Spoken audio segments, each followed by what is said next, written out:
Hello everyone. இன்னைக்கு நம்ம ஒரு ஈஸியான பொட்டுக்கடலை சட்னி எப்படி செய்யறதுன்னு பார்க்கலாம்.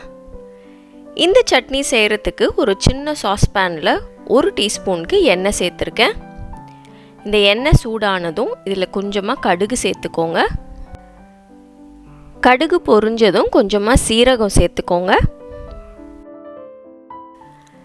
அடுத்து 2 மிளகாய் சேர்த்திருக்கேன். அதுக்கப்புறம் கொஞ்சம் பெருங்காய பவுடர் சேர்த்துக்கோங்க. இதெல்லாம் எண்ணெயில் பொரிஞ்சதுக்கு அப்புறமா ஒரு பெரிய வெங்காயத்தை கொஞ்சம் பொடியாக வெட்டி சேர்த்துக்கோங்க.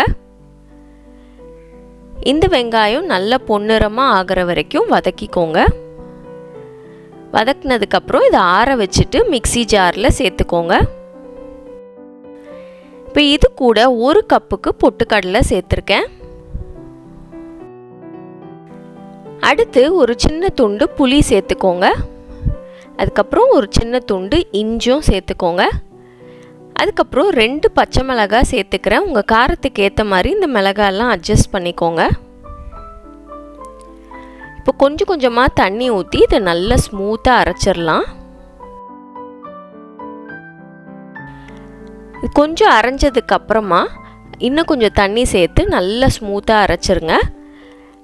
தேவைக்கேற்ற மாதிரி உப்பும் சேர்த்து அரைச்சிருங்க. இந்த மாதிரி நல்ல ஸ்மூத்தாக அரைச்சி எடுத்துக்கோங்க. அவ்வளோதான், நம்ம பொட்டுக்கடலை சட்னி ரெடி ஆயிடுச்சு. நீங்கள் இதை இப்படியேவும் சர்வ் பண்ணலாம், இல்லைன்னா இதுக்கு ஒரு தாளிப்பு கொடுத்தும் சர்வ் பண்ணலாம்.